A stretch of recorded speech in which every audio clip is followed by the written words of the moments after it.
Growing up, my younger sister Julie and I were made aware by our parents that we came from a very prominent Irish family, the Gallimores. Although our last name was not the typical Irish name like O'Reilly, O'Connell, McGregor, or McIntyre, it was still known and feared widely throughout Ireland. Whenever we asked why our family was feared, our parents would quickly change the subject. Aside from that, we were constantly told stories from Irish folklore to pass the time. One tale in particular used to frighten us, that of the Banshee. For those who do not know, the Banshee is the most feared entity in all of Ireland, known worldwide for the terror she strikes in people. All families in Ireland have a Banshee tied to them at birth. She was originally a fairy who would sing the funeral songs of the family when someone passed away. Over time, though, her singing became sadder, more intense.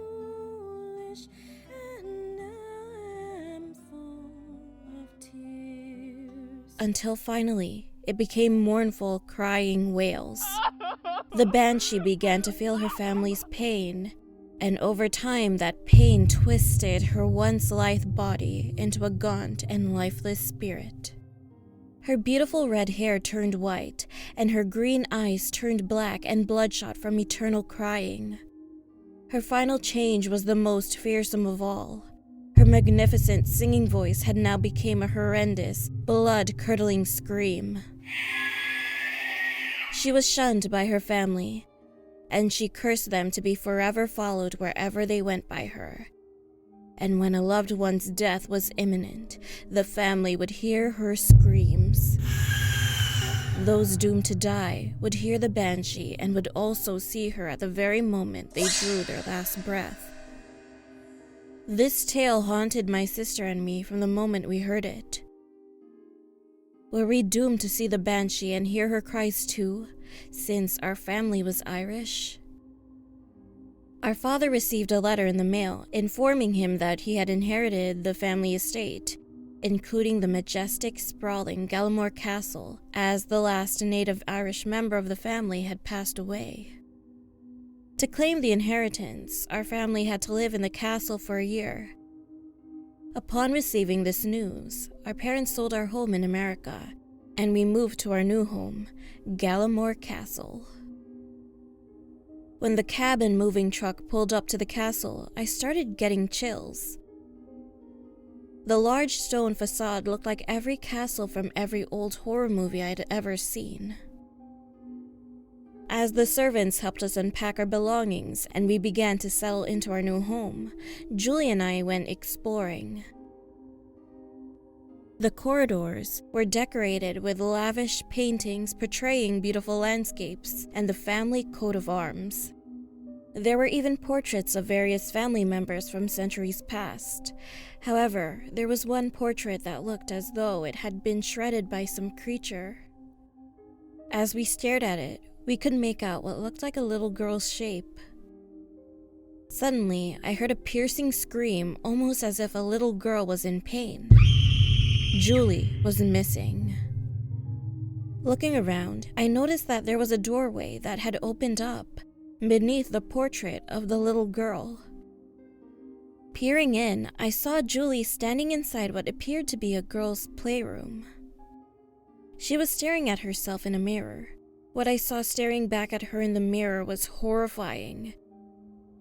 It appeared to be the girl, but she now had snow-white hair and black, bloodshot eyes. As I stared at Julie watching this spirit in the mirror, its face contorted and a long, blood-curdling shriek emanated.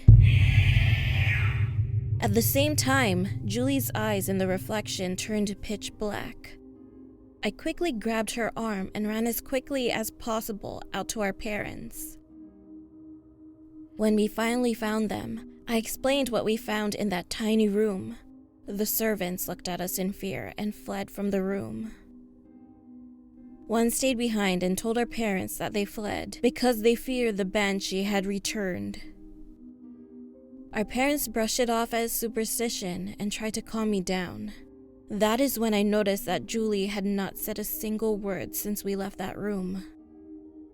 Thinking about what the servant had said, it made sense, and the pieces of the puzzle started to come together. The girl's appearance in the mirror fit the description exactly, and the scream that pierced the silence of the room drove the point home even more. She was the family's Banshee, and she had marked Julie for death.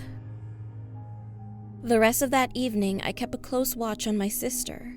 She refused to eat or drink anything at supper, and showed no interest in her toys or books. Her joyful demeanor seemed to have been erased from her body.